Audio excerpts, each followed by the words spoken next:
This program is sponsored by Thrill City, Hyderabad. Welcome to 4 Sides TV. నేను మీ సంపత్ కుమార్. ముందుగా bulletin headlines చూద్దాం. కవితకు supreme court bail మంజూరు. 153 రోజులు తీహార్ జైల్లో ఉన్న ఎమ్మెల్సీ.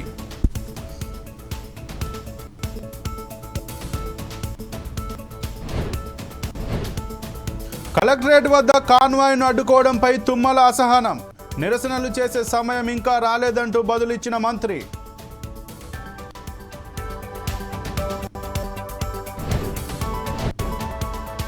టీటీడీలో అక్రమాలపై విచారణ. గత పెద్దలంతా స్వామి సొమ్ము దోచుకున్న వాళ్లే.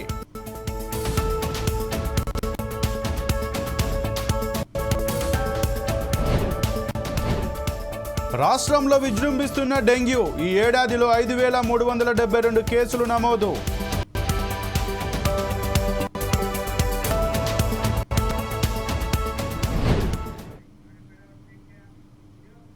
మద్యం కుంభకోణానికి సంబంధించిన ఈడీ కేసులో బారాస ఎమ్మెల్సీ కవితకు సుప్రీంకోర్టు బెయిల్ మంజూరు చేసింది. ఆమె దాఖలు చేసిన బెయిల్ పిటిషన్పై జస్టిస్ బిఆర్ గవాయ్, జస్టిస్ విశ్వనాథన్తో కూడిన ధర్మాసనం విచారణ చేపట్టింది. కవిత తరపున సీనియర్ న్యాయవాది ముకుల్ రోహత్గి, ఈడీ తరపున ఏఎస్జీ వాదనలు వినిపించారు. ఇరువైపులా వాదనలు విన్న ద్విసభ్య ధర్మాసనం కవితకు బెయిల్ మంజూరు చేసింది.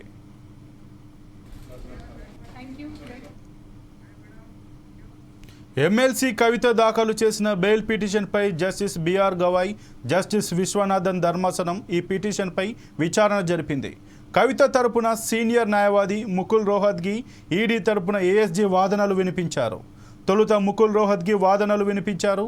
కవిత మాజీ ఎంపీ, ఆమె ఎక్కడికి వెళ్లరని, ఈడీ కేసులో 5 నెలలుగా జైలులో ఉన్నారని తెలిపారు. ఒక మహిళగా బెయిల్కు అర్హురాలు అని స్పష్టం చేశారు. 100 కోట్ల ముడుపుల ఆరోపణల్లో ఎలాంటి వాస్తవం లేదని అన్నారు. కవిత నుంచి ఇప్పటి వరకు ఎలాంటి సొమ్ము రికవరీ చేయలేదని చెప్పారు. దర్యాప్తు సంస్థలు అడిగిన ఫోన్లను ఆమె అప్పగించారని అన్నారు. కేసులో 493 మంది సాక్షులను విచారించినట్లు పేర్కొన్నారు. ఇదే కేసులో ఆప్ నేత మనీష్ సిసోడియాకు బెయిల్ మంజూరైందని పునరుద్ఘాటించారు. ఆ నిబంధనలే కవితకు వర్తిస్తాయని ధర్మాసనం ఎదుట ముకుల్ రోహత్గి వాదనలు వినిపించారు.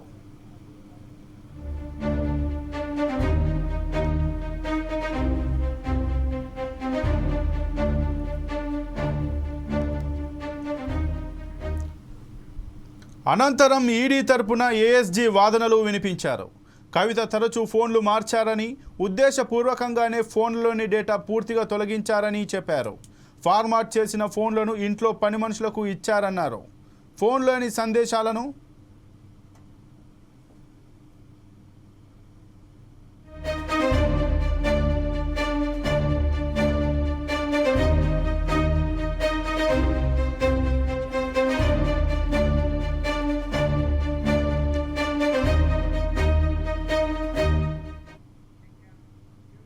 తూర్పుగోదావరి జిల్లా అనపర్తిలో దారుణం చోటు చేసుకుంది.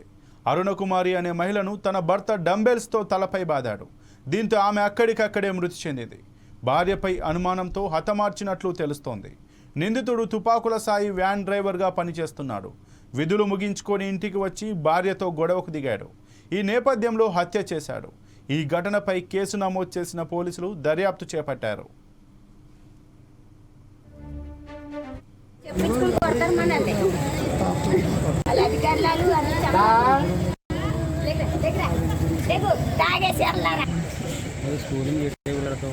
అదండి బాగా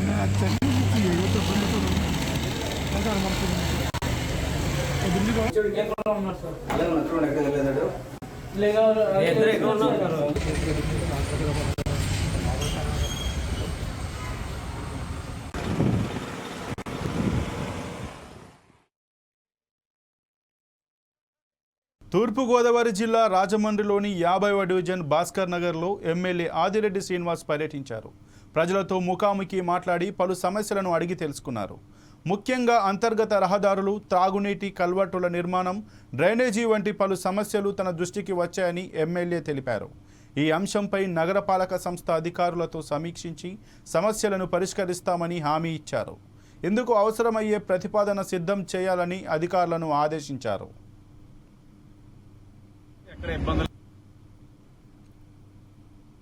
వారితో కూడా మాట్లాడుతూ ఉన్నాం. మాట్లాడి ఎక్కడ ఇబ్బంది లేకుండా ఈ రోడ్లన్నింటినీ కూడా ఎస్టిమేట్స్ ఏమి సంబంధించిన అధికారులకు చెప్పడం జరిగింది. అలాగే పారిశుధ్యాన్ని కూడా మెరుగుపరచాలన్నది స్థానికులందరి యొక్క విజ్ఞప్తి. అది కూడా పారిశుధ్య కార్మికులకి ఆ సంబంధించిన అధికారులకు కూడా వారి యొక్క ఆలోచనలు తెలియజేశాం.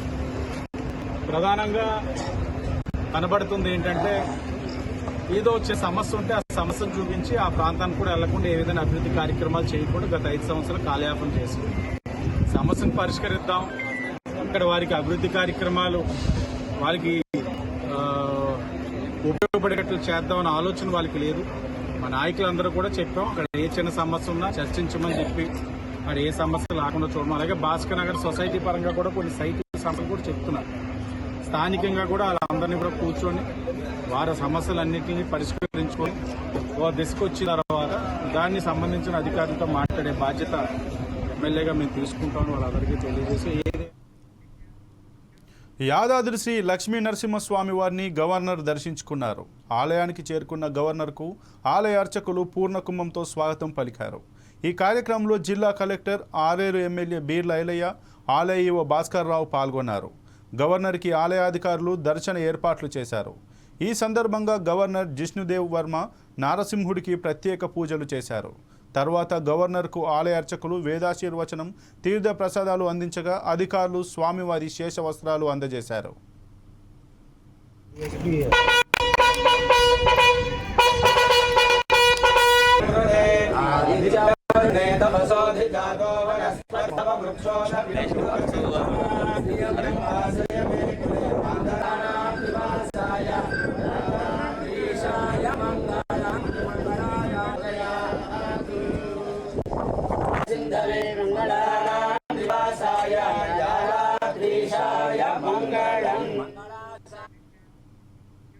శ్రీకృష్ణుని ఆశీస్సులతో మచిలీపట్నంను బృందావనంగా తీర్చిదిద్దుతామని మంత్రి కొల్లు రవీంద్ర హామీ ఇచ్చారు. వాసుదేవ గోశాల గోవంశ సంరక్షణ సంఘం ఆధ్వర్యంలో కృష్ణాష్టమి వేడుకలు ఘనంగా నిర్వహించారు. ఈ కార్యక్రమానికి మంత్రి హాజరయ్యారు. రానున్న రోజుల్లో పోర్టు నిర్మాణం, పరిశ్రమల స్థాపనకు కృషి చేస్తానని మంత్రి తెలిపారు. కృష్ణుడు అందరూ ఇక్కడ ఉన్నారు, రాధలందరూ ఇక్కడ ఉన్నారు. చాలా బాగుంది. వాళ్ళందరినీ కూడా మనస్ఫూర్తిగా అభినందిస్తూ ఆ కృష్ణ పరమాత్ముడి ఆశీర్వాదాలు మనకు ఉండాలని, మన మచిలీపట్నానికి, మన బృందావనం, శ్రీకృష్ణుడు ఉండేది బృందావనం, మన బందర్ పేరు కూడా బృందావనమే. తప్పకుండా ఒక మంచి అద్భుతమైనటువంటి బృందావనంగా బందర్ పోర్ట్ కానీ రేపు రాబోయే పరిశ్రమల వల్ల కానీ ఒక సుందర నగరంగా మచిలీపట్నం అభివృద్ధి చెందాలని ఒకసారి మనస్ఫూర్తిగా కోరుకుంటూ అందరికీ శుభాకాంక్షలు. శ్రీకృష్ణ జన్మాష్టమి శుభాకాంక్షలు. Thank you. కృష్ణుడు అందరూ ఇక్కడ ఉన్నారు, రాధలందరూ ఇక్కడ ఉన్నారు.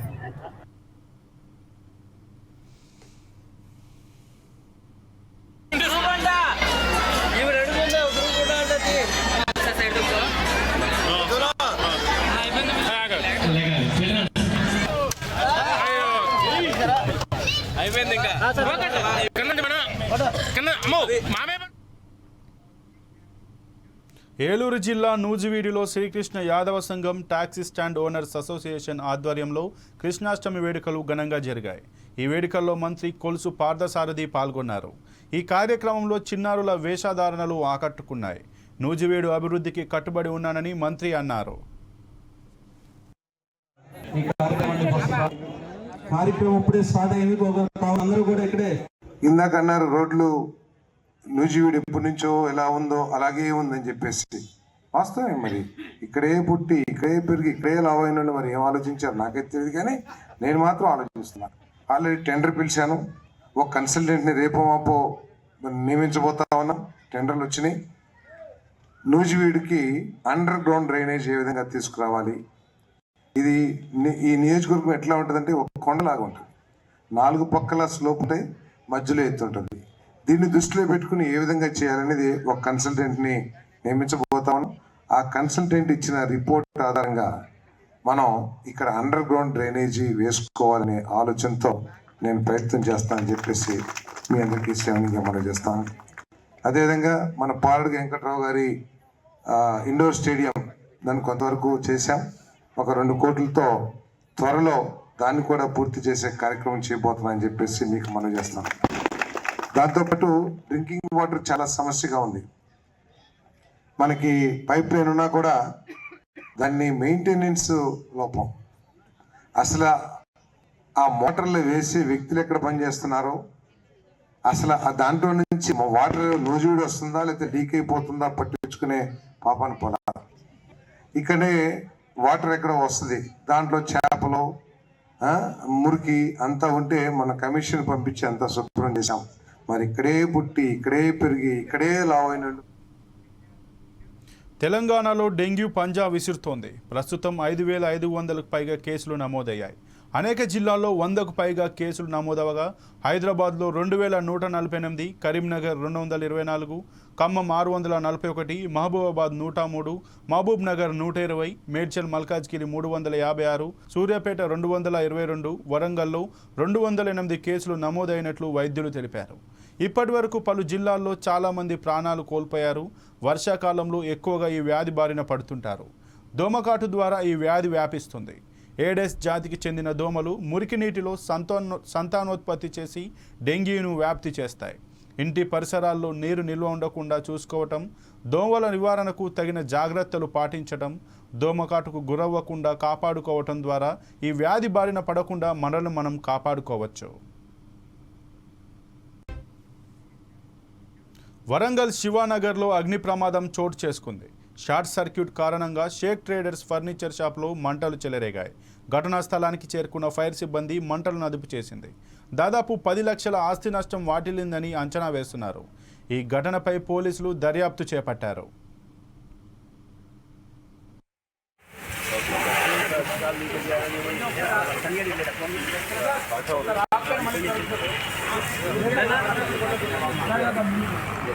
మార్నింగ్ 4:30కి 4:29 ఫస్ట్ వచ్చింది కాలు. హైదరాబాద్ ఒకసారి 4:30 కన్ఫర్మ్ చేసుకున్నాము. ఫస్ట్ మా ఫైర్ కంట్రోల్ నుండి హైదరాబాద్ వచ్చింది. వాళ్ళు కాల్ కన్ఫర్మ్ చేసుకొని వెంబడే మాకు వరంగల్ ఫైర్ స్టేషన్ కరెంట్ ఇచ్చారు. మేము 4:30కి వరంగల్ ఫైర్ స్టేషన్ దిగిన తర్వాత ఎందుకంటే 4:34 స్టార్ట్ రీచ్ అయింది. వచ్చిన తర్వాత ఫైర్ చూసరికి ఫైర్ చాలా ఎక్కువ ఉండడంతో ఇమీడియట్గా హన్మకొండ, గొర్రెకుంట మరి వర్ధనపేట ఫైర్ స్టేషన్ స్థాపించారు. విషయం తర్వాత 4 సంవత్సరాలు వెంబడి మేము వచ్చాము. వచ్చి 4 వెహికల్స్ తోటి 4 వైపులో 4 వెహికల్స్ వచ్చి ఫైర్ కంట్రోల్ చేయడం జరిగింది. ఈ ఫైర్లో ఫస్ట్ ముందు భాగం 2 భాగాలు ఉంది. దీంట్లో ఫస్ట్ భాగంలో మాకు గోల్డ్ ఫర్నిచర్ ఉంది. వెనక భాగంలో బార్దాన్ అంటే గని బ్యాగ్స్ ఉంది. బాగా ఆ గని బ్యాగ్ స్టోరీ ఎక్కువ వల్ల ఫైర్ చాలా ఎక్కువ జరిగింది. అది మా ఫైర్ సిబ్బంది కృషి వల్ల మరి పోలీసు వారి సిబ్బంది అందరి కృషి వల్ల పక్కకున్న ఒకటి ప్లైవుడ్ గోదాం ఉంది, ప్లస్ పక్కన ఇంకో గన్ని బ్యాగ్స్ గోదాం ఉంది. అది ఫైర్ ఎక్స్టెండ్ కాకుండా కంట్రోల్ చేయడం జరిగింది. ఆల్మోస్ట్ ఆ ఫైర్ మొత్తం కంట్రోల్ అయిపోయింది. చిన్న కొంచెం ఉంది. అది హాఫ్ అన్ అవర్లో మొత్తం చూసుకోవడానికి జరుగుతుంది. ఎవరికైనా మన ప్రమాదం ఏమన్నా అట్లాంటిది ఎవరికి ప్రాణ నష్టం జరగలేదు. ఓన్లీ ఆశ్రయం మాత్రం జరిగింది. ఆశ్రయంలో ఎవరికైనా మీకు ఏమంటారు మాట అంచనా వేయడం జరుగుతుంది. దాదాపు వాళ్ళు చెప్పిన ప్రాథమిక అంచనా ప్రకారం మాకు ఇద్దరికి కలిపి ఒక 10 లక్షల లోపలే ఉంది అని మొత్తం సమాచారం ఉంది. జనగామ జిల్లా సూరారం గ్రామంలో ఎక్కడ చూసినా డ్రైనేజీ సమస్య కనిపిస్తోంది. కాలువలు లేకపోవడంతో కొద్దిపాటి వర్షానికి రోడ్లు చెరువులను తలపిస్తున్నాయి. దీంతో దారులన్నీ బురదమయంగా మారుతున్నాయి. వాహనదారులు తీవ్ర అవస్థలు ఎదుర్కొంటున్నారని స్థానికులు వాపోతున్నారు. బురద కారణంగా దోమలు పెరుగుతున్నాయని ఆందోళన చెందుతున్నారు. ఇప్పటికైనా అధికారులు స్పందించి తగిన చర్యలు తీసుకోవాలని వారు కోరుతున్నారు.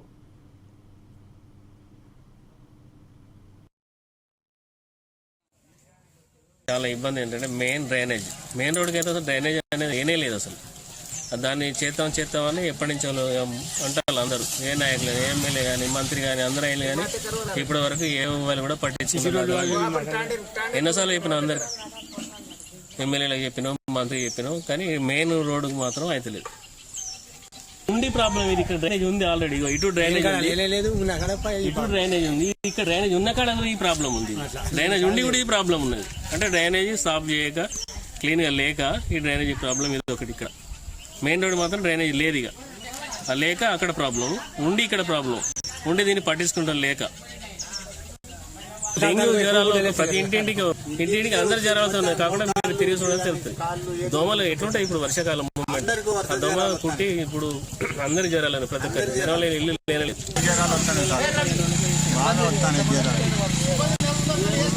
అందరికి ఇంటింటికి జ్వరం వస్తాయి సార్. ఇక కార్యదర్శిని ఎవరైనా మేము ఎవరైనా చెప్తున్నాం, మా ఇంటికి జ్వరాలు వస్తలేరు సార్. మాకు ఎవరు చేస్తలేరు, ఎవరు చేయకనే మీతో చెప్తాను. మాకు ఎవరు చేస్తలేరు. అప్పుడు ఇంతవరకే ఇచ్చిండు, వీళ్ళ వరకే ఇచ్చిండు. ఇప్పుడు దాకా ఒక 3 సర్పంచులు గెలిచారు. ఇక్కడ ఒక తటమాటి పోయినా ఇవ్వలేదు. పోతాం అంటారు. అట్లే ఉన్నది. ఇప్పుడు ఎక్కడి నుంచి మీకు ఇక్కడ సిసి రోడ్డు కాంచెల్లి నాకు మళ్ళీ ఎట్లా కొట్టమను మళ్ళా ఇలా వాటర్ ట్యాంక్ ఉన్న చూడు అక్కడ దాకా 3 బీవీ నేనే ఇస్తా సిసి రోడ్డు పోయాలి ఉండే అంతా కూర్చొని ఉన్నది కాదా మీరు అంతా కూర్చున్నారు. కాకినాడ జిల్లాలో కలెక్టర్ ప్రశాంతి టెలికాన్ఫరెన్స్ నిర్వహించారు. ఈ టెలికాన్ఫరెన్స్లో జాయింట్ కలెక్టర్ ఎస్ చిన్నరాముడు, ఆర్డీఓలు కేఎల్ శివజ్యోతి తదితరులతో సమీక్ష నిర్వహించారు. జాయింట్ ల్యాండ్ ప్రాపర్టీ మ్యాపింగ్కి సంబంధించి 271 గ్రామాలకు గాను 183 గ్రామాల్లో 11,469 హెక్టార్ల విస్తీర్ణంలో 31,395 ల్యాండ్ రికార్డులు నవీకరించాల్సి ఉండగా 6,643 పూర్తి చేశారన్నారు. నల్లజర్ల, రాజానగరం, ఉండ్రాజవరం, చాగల్లులలో 10% లోపు ఉండగా దేవరపల్లి, సీతానగరం, నిడదవోలు, గోకవరం మండలాల్లో అత్యధిక గణన పూర్తి చేశారన్నారు. జిల్లా డివిజన్ స్థాయి అధికారులు గ్రామాల వారీగా ప్రణాళికలు సిద్ధం చేసుకొని లక్ష్యాలు వచ్చే నెల మొదటి వారంలోగా పూర్తి చేయాలని కలెక్టర్ ఆదేశించారు. ప్రస్తుత ఖరీఫ్ సీజన్లో సాగు విస్తీర్ణం, ఈ క్రాప్ నమోదు, జాయింట్ ల్యాండ్ ప్రాపర్టీ మ్యాపింగ్ ప్రక్రియను పూర్తి చేయాలన్నారు.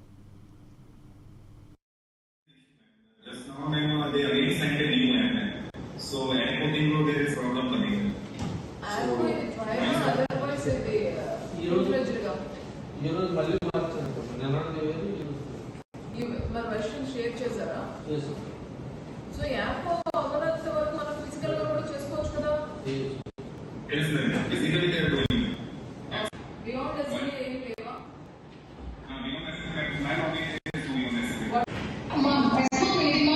ఇవన్నీ కూడా లాగిన్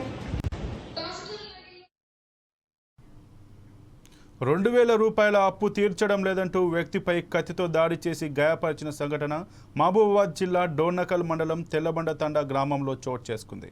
గ్రామానికి చెందిన జర్పుల యుగంధర్ అనే వ్యక్తిపై అదే గ్రామానికి చెందిన తేజవత్ నరేష్ కత్తితో దాడి చేసి గాయపరిచాడు. ఈ దాడిలో యుగేందర్కు పొట్టలో మరియు ఎడమ చేతికి గాయాలయ్యాయి. సంఘటనా స్థలానికి చేరుకున్న గ్రామస్తులు రక్తపు మడుగులో ఉన్న యుగేందర్ను ఏరియా హాస్పిటల్కి తరలించారు. అక్కడి నుంచి మెరుగైన చికిత్స కోసం ఖమ్మం ప్రైవేట్ హాస్పిటల్కి తరలించారు. యుగేందర్ సోదరుడి ఫిర్యాదు మేరకు డోర్నకల్ పోలీసులు కేసు నమోదు చేసి దర్యాప్తు చేస్తున్నారు.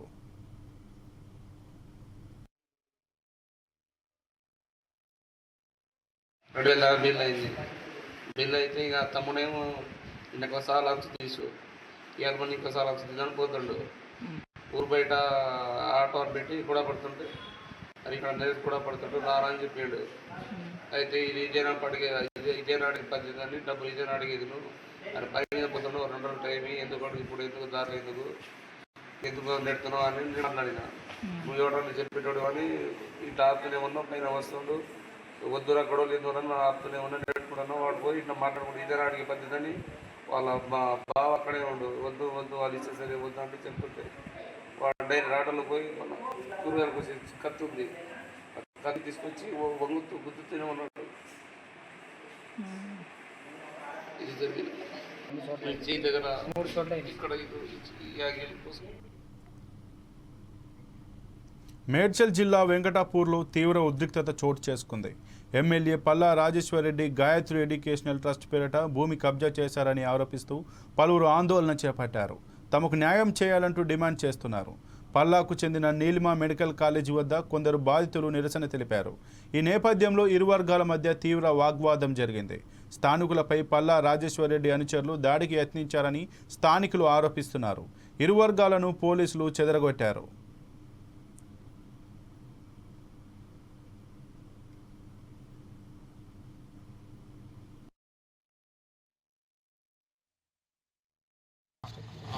వాళ్ళు కొట్లేస్తే మేము కూడా వాళ్ళు ఎంబడి కొట్లాడితే 4 ఏళ్ల తర్వాత అది టెనెంట్కే భూమి వస్తుందని చెప్పి మన డిస్ట్రిక్ట్ కోర్టు మన ల్యాండ్ ఫేవర్ ఇచ్చింది. దాని ఫేవర్ ఇచ్చినాక దాని రెవెన్యూ రికార్డ్ సరి చేసినాక ఈయన 2 ఎకరాలు ఈనాడు ఇంకొకరు ఉన్నాడు, నాది ఒక 2 ఎకరాలు కొనుక్కొని ప్లాట్ వాళ్ళకి ఏం చెప్తాడు, ఇది లంబడోళ్ళకి చెందిన భూమి, పట్టదారులకు చెందిన భూమి, ఈ ప్లాట్లు చెల్లవు అని చెప్పి 2,000 3,000 మీకు లీగాలిటీ లేదని చెప్పి కొనుక్కొని వాళ్ళని అక్కడ తప్పుదో పట్టిస్తుండు. మమ్మల్ని వచ్చేసరికి మీకు ఇక్కడ భూమి లేదు, భూమి తక్కువ ఉంది, వైభవ కాలనీలో పోయింది, మీది ఎక్కడుండదు చూసుకోపో, మా సారు పెద్దోడు ఆయన ఏం చేసినా ఏం కాదు, అని చెప్తే నేను ఒకసారి ప్రెస్ క్లబ్లో కూడా మీటింగ్ పెట్టాను. ఆ రోజు కూడా ప్రెస్ క్లబ్లో మీటింగ్ అయితే లాస్ట్ సెప్టెంబర్ టీఆర్ఎస్ గవర్నమెంట్ ఉన్నప్పుడు నేను టీఆర్ఎస్ గవర్నమెంట్ ఉన్నప్పుడు టీఆర్ఎస్ పనిచేసిన టీఆర్ఎస్ ఇప్పుడు సర్పంచ్ ఇబ్రాహీంపట్నం కాన్స్టిట్యూన్సీకి వస్తారు.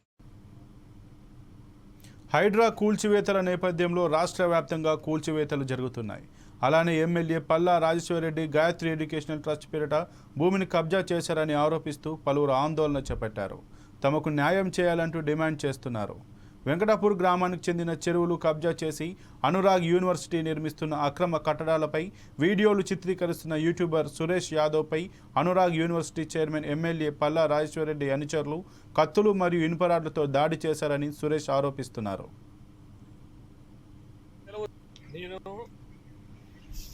గట్కేశ్వర్ దగ్గర అనురాగ్ కాలేజీ పల్లాశ్వరెడ్డి అనురాగ్ కాలేజీ చెరువులు కబ్జా చేసిందంటే ఆ న్యూస్ కవర్ చేయడానికి నా రాయల్ మీడియా ఛానల్ను కెమెరాలు తీసుకొని వస్తే పల్లా రాజేశ్వర రెడ్డి అనుచరులు ఆయన వీడియో కాల్ చేసి తంజోడుకుని చెరువులో చంపేసి ఎవరికి తెలియదని పల్లా రాజేశ్వర రెడ్డి వీడియో కాల్లో మాట్లాడితే నన్ను ఆయన అనుచరులు మొత్తం బుడదలేసి కొట్టి చంపే ప్రయత్నం చేస్తే నేను తప్పించుకొని చెట్లలో పడిపోవడం జరిగింది. మా కెమెరాలు మా చిప్పులు తీసుకొని మమ్మల్ని చంపే ప్రయత్నం చేసిండు. పల్లా రాజేశ్వర రెడ్డి వెంటనే అరెస్ట్ చేసి ఆ భూమిని బయటికి లాగాలని చెప్పేసి నేను డిమాండ్ చేస్తున్నాను. రేవంత్ రెడ్డి గారు, నా ప్రాణం పోయి కూడా వదలను ఎట్టి పరిస్థితుల్లో. ఇది ఎంత దుర్మార్గం అంటే 120 మంది రాడ్లు తీసుకొని గొడ్డలు తీసుకొని పల్లా రాజేశ్వర రెడ్డికి వీడియో కాల్ చేసి పెడుతుండగా జనగామ ఎమ్మెల్యే పల్లా రాజేశ్వర రెడ్డి గుండాలు వెంకటాపురంలో ల్యాండ్ ఆక్రమించుకుంటే ఒక 120 మంది గూండాలు పడి పల్లా రాజేశ్వర రెడ్డికి వీడియో కాల్ చేస్తూ ఇంటబడి తరిమి నన్ను చంపే ప్రయత్నం చేసి. ములుగు జిల్లాలో గవర్నర్ జిష్ణుదేవ్ వర్మ పర్యటిస్తున్నారు. జిల్లాకు వచ్చిన ఆయనకి మంత్రి Seethakka, MLA Tellam Venkatrao, collector Diwakar, SP Shabarish పుష్పగుచ్చం అందజేశారు. ఉమ్మడి వరంగల్ జిల్లాలో నేటి నుంచి 3 రోజుల పాటు ఆయన పర్యటించనున్నారు. రామప్ప దేవాలయం సందర్శించారు. అనంతరం కోటగులను సందర్శించి పూజలు నిర్వహించారు. రాత్రి లక్నవరంలోని అతిథి గృహంలో బస చేయనున్నారు గవర్నర్.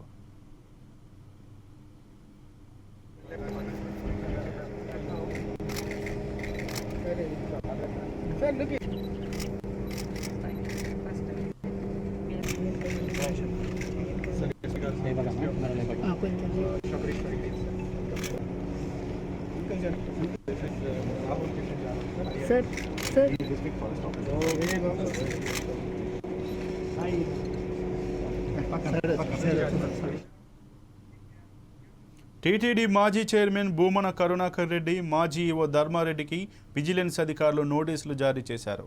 గత ప్రభుత్వం హయాంలో తిరుమల తిరుపతి దేవస్థానం టీటీడీలో భారీగా అక్రమాలు జరిగాయన్న ఆరోపణలపై విజిలెన్స్ విచారణ జరుగుతోంది. ఈ క్రమంలో టీటీడీలోని వివిధ విభాగాల్లో జరిగిన లావాదేవీలపై 2 నెలలుగా విజిలెన్స్ అధికారులు వివరాలు సేకరించారు. నిబంధనలు అతిక్రమించి నిర్వహించిన పనులు, ఖర్చులు, ఇతర అంశాలపై ఆయా విభాగాల అధికారుల నుండి వివరాలు తీసుకున్నారు. టీటీడీ టెండర్లలో భారీగా ముడుపులు చేతులు మారాయన్న ఆరోపణలు వెల్లువెత్తుతున్నాయి. ఇదే అంశంపై మాజీ చైర్మన్ భూమన కరుణాకర్ రెడ్డి, అదనపు ఈవో ధర్మారెడ్డిలకు నోటీసులు ఇచ్చి వివరణ కోరారు. అలానే అంతకుముందు చైర్మన్ వైవి సుబ్బారెడ్డి, ఈవోగా పనిచేసిన జవహర్ రెడ్డిలకు కూడా నోటీసులు జారీ చేసి వివరణ కోరినట్లు సమాచారం. సాధారణంగా టీటీడీలో ప్రతి ఏటా సుమారు 300 కోట్ల వరకు ఇంజనీరింగ్ పనులకు కేటాయింపులు చేస్తుంటారు. అయితే ఈ క్రమంలో టెండర్లలో భారీగా ముడుపులు చేతులు మారాయన్న విమర్శలు వచ్చాయి. గోవిందరాజస్వామి సత్యాలకు 420 కోట్ల రూపాయలు, స్విమ్స్కి 77 కోట్లు, తిరుపతిలోని వివిధ ప్రాంతాల్లో రహదారులు, ఇతర పనులకు నిధుల కేటాయింపుపై విజిలెన్స్ అధికారులు ముఖ్య గణాంకాధికారి బాలాజీకి నోటీసులు ఇచ్చి వివరణ కోరారు. టీటీడీలో ఆర్థిక అవకతవకలను ఎందుకు అడ్డుకోలేదో సమాధానం ఇవ్వాలని కోరినట్లుగా తెలుస్తోంది.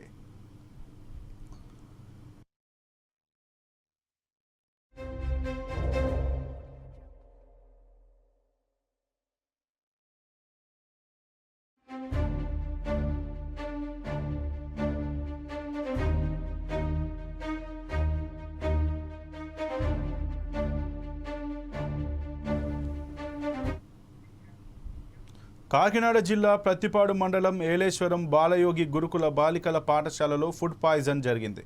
ఈ ఘటనలో 20 మంది విద్యార్థినులు తీవ్ర అస్వస్థతకు గురయ్యారు. వారిని స్థానిక ఆసుపత్రికి తరలించి చికిత్స అందిస్తున్నారు. పాఠశాలలో ఆహార పదార్థాలు ఉండే వంటశాల అపరిశుభ్రంగా ఉండటమే ఈ ఫుడ్ పాయిజన్కి కారణమని అయి ఉంటుందని విద్యార్థుల తల్లిదండ్రులు అనుమానం వ్యక్తం చేస్తున్నారు.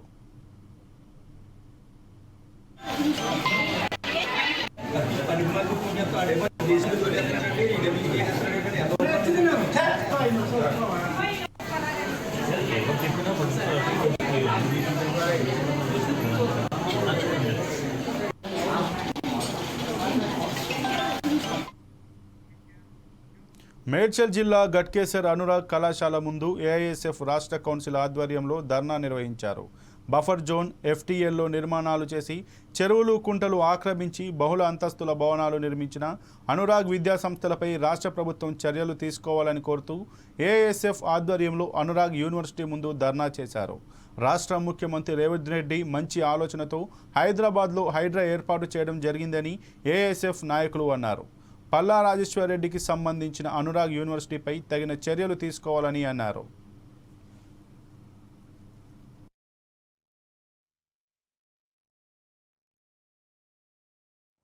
నాదర్ సంబంధించినటువంటి సర్వే నెంబర్ 796 మరియు 813 ఉన్నటువంటి ఒక ప్రభుత్వ భూమిని అదేవిధంగా కబ్జా చేసి ఈ రోజు ఒక కళా యూనివర్సిటీ నిర్మించడం జరిగింది. అంటే గత ప్రభుత్వం 10 సంవత్సరాలు బీఆర్ఎస్ పార్టీ అధికారం ఉంది కాబట్టి ఈయన పైన బీఆర్ఎస్ పార్టీ చెందినటువంటి నాయకుడు కాబట్టి ఎటువంటి చర్యలు తీసుకోకుండా అక్కడ ఉన్నటువంటి ఇరిగేషన్ అధికారులకు సంబంధించిన అధికారులు అదేవిధంగా సంబంధిత అధికారులను భయభ్రాంతులకు గురి చేసి ఒక అక్రమ అనుమతులు తీసుకొని ఒక నిర్మాణాలు చేపట్టడం జరిగింది.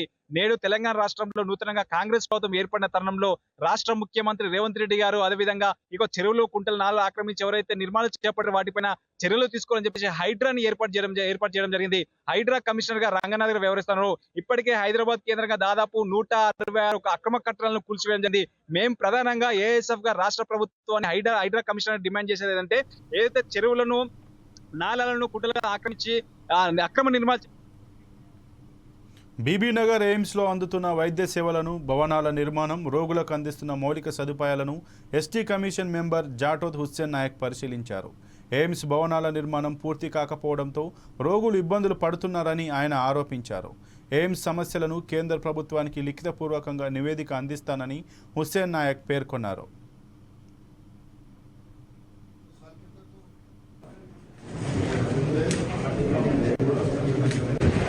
कई बार खुद भी जो जैसे एयरपोर्ट पे है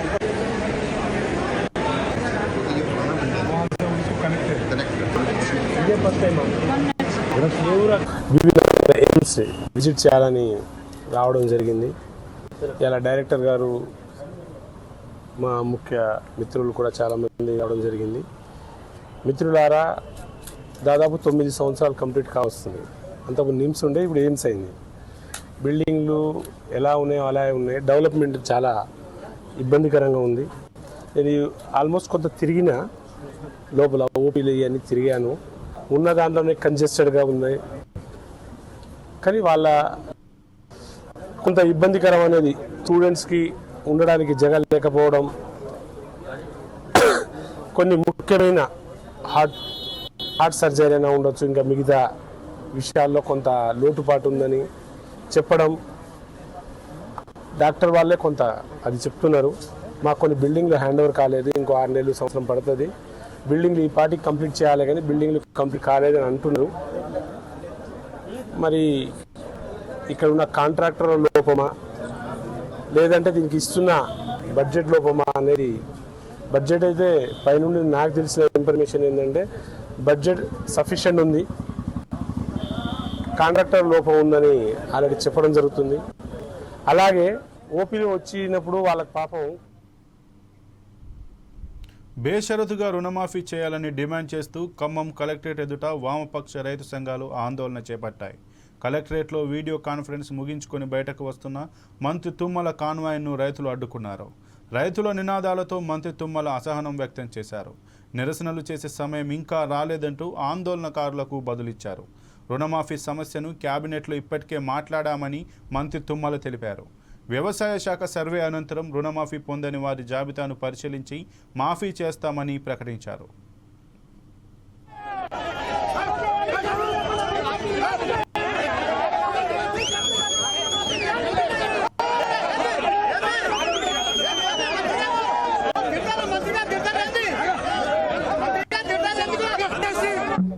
తెలంగాణ రాష్ట్ర ప్రభుత్వం ఎన్నికలకు ముందు ఇచ్చినటువంటి హామీ మేరకు రాష్ట్రంలో కుటుంబానికి 2 లక్షల రూపాయల పంట రుణాలని మాఫీ చేస్తామని ప్రకటించారు. రేవంత్ రెడ్డి గారి ప్రభుత్వం అధికారంలోకి వచ్చిన తర్వాత దీన్ని ఆగస్టు 15 వరకు అమలు చేస్తామని, రాష్ట్ర ఆర్థిక పరిస్థితి బాగాలేకపోయినా మేము 31,000 కోట్ల రూపాయలని రాష్ట్రంలో ఉన్నటువంటి 42 లక్షల మంది రైతులకి ఈ రుణమాఫీ అమలు చేస్తామని చెప్పేసి ప్రభుత్వం ప్రకటన చేసింది. దాన్ని మేము అభినందించాం. కానీ ఆచరణలో ఇప్పటివరకు కేవలం 18,000 కోట్ల రూపాయలు 22 లక్షల మంది రైతులకు మాత్రమే ఈ రాష్ట్రంలో, అంటే 50% మందికి మాత్రమే ఈ రుణమాఫీ అమలైంది. ఇంకా ఇది ఖమ్మం జిల్లా లాంటి చోట కేవలం 30% మాత్రమే అమలైంది. ఈ జిల్లాలో 3,17,000 మంది రుణమాఫీకి అర్హులైతే కేవలం 1,15,000కు మాత్రమే రుణమాఫీని అమలు చేశారు.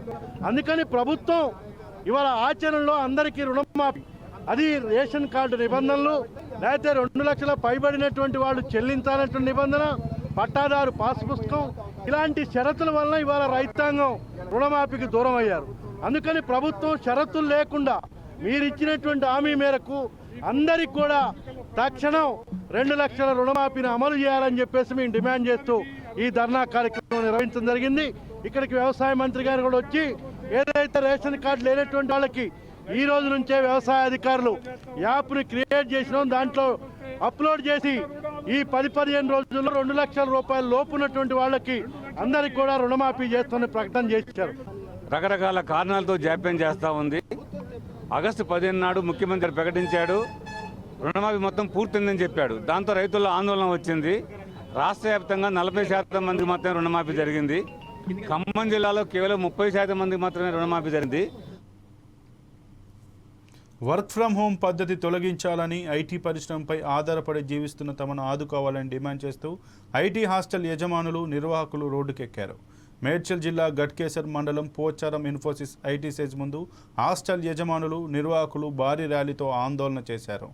హైదరాబాద్ వ్యాప్తంగా ఐటీ కారిడార్లలో 4,500 హాస్టల్స్ ఉండగా ప్రత్యక్షంగా 60,000 కుటుంబాల మంది ఉపాధి పొందుతున్నాయని, పరోక్షంగా దాదాపు 1,00,000 మందికి పైగా జీవనం సాగిస్తున్నారని అన్నారు. వివిధ ఐటీ కంపెనీలు కరోనా సంక్షోభంలో ప్రవేశపెట్టిన వర్క్ ఫ్రం హోం వ్యవస్థ ఇంకా అమలు చేస్తుండడంతో లక్షలాది మంది రోడ్డున పడుతున్నామన్నారు. వెంటనే వర్క్ ఫ్రం వ్యవస్థను తీసివేసి తమను ఆదుకోవాలని వారు డిమాండ్ చేశారు.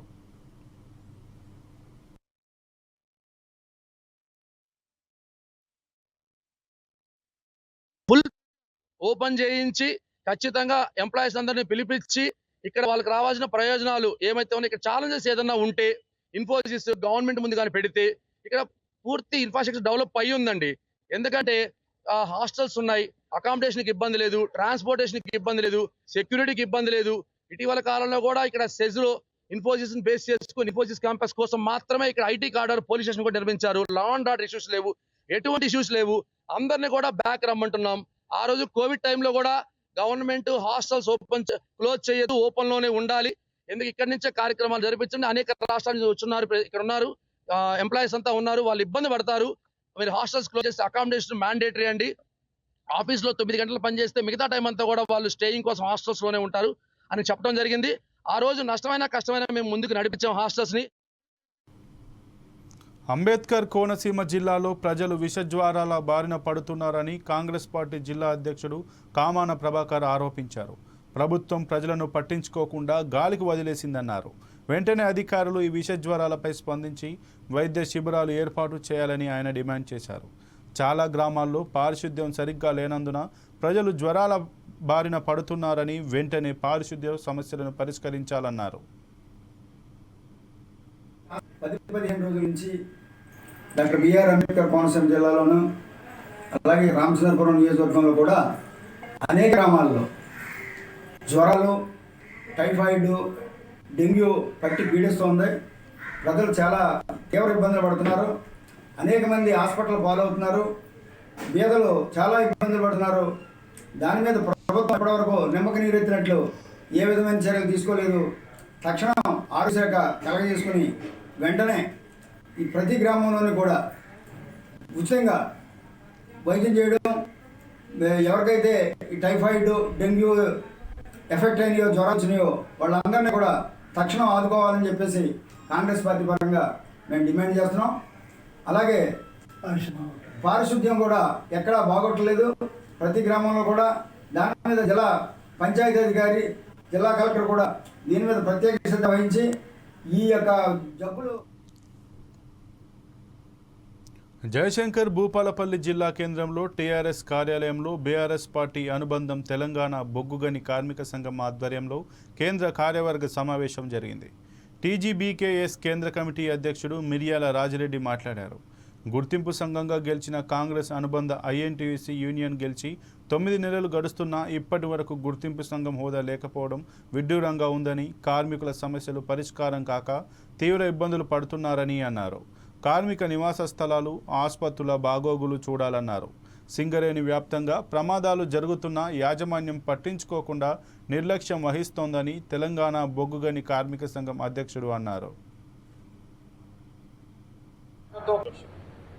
రెండవ సంతోషకరమైనటువంటి విషయం ఈరోజు మనం మీడియా ద్వారా చూస్తూ ఉన్నాం.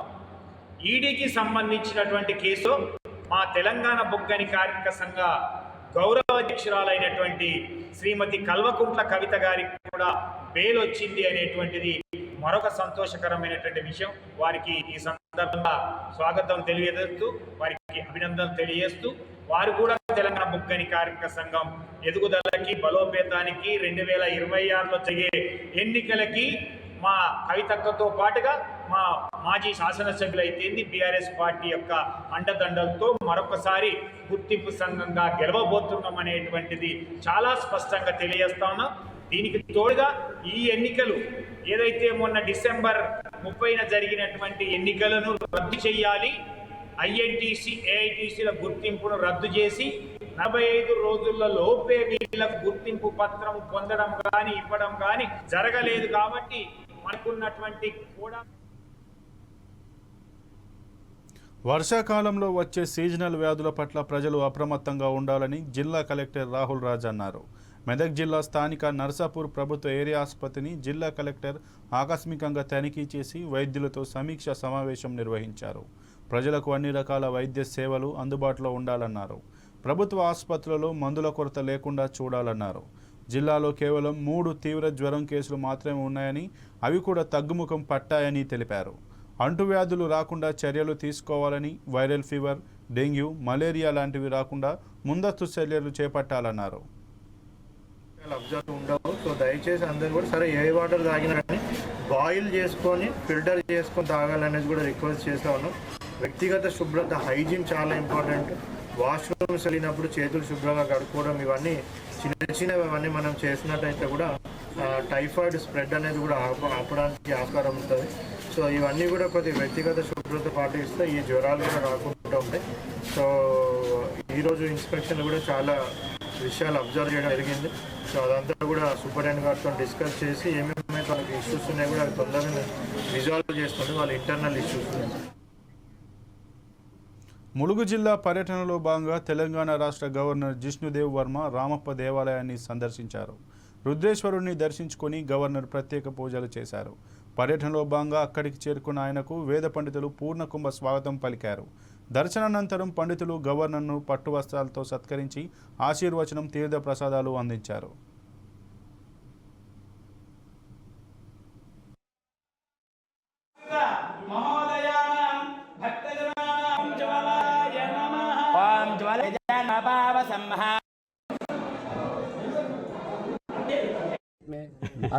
सभी के इंडिया ने एक्सप्लेन किया है, गाइड सब भी था. हाँ, बहुत सुंदर टेम्पल है. I have not seen like this kind of temple anywhere else. Yes. Such carving on such rock. And he and the Archaeological Survey of India explained to us about the sand, how they build on sand. So this is a new technology that I've heard of, and it's a very beautiful temple.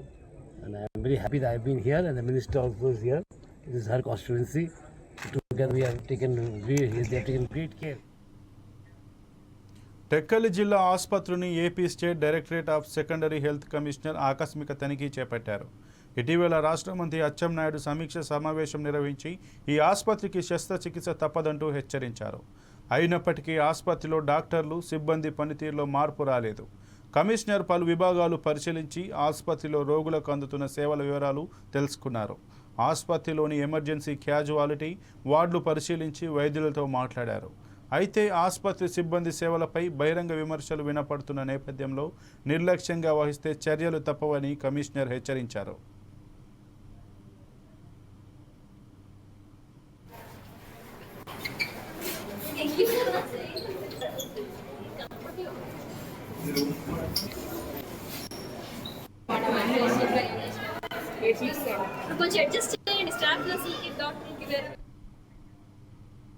ఇక ఇవి ఇప్పటివరకు బులెటిన్లో ఉన్న updates. మరిన్ని updates కోసం చూస్తూనే ఉండండి 4 Sides TV.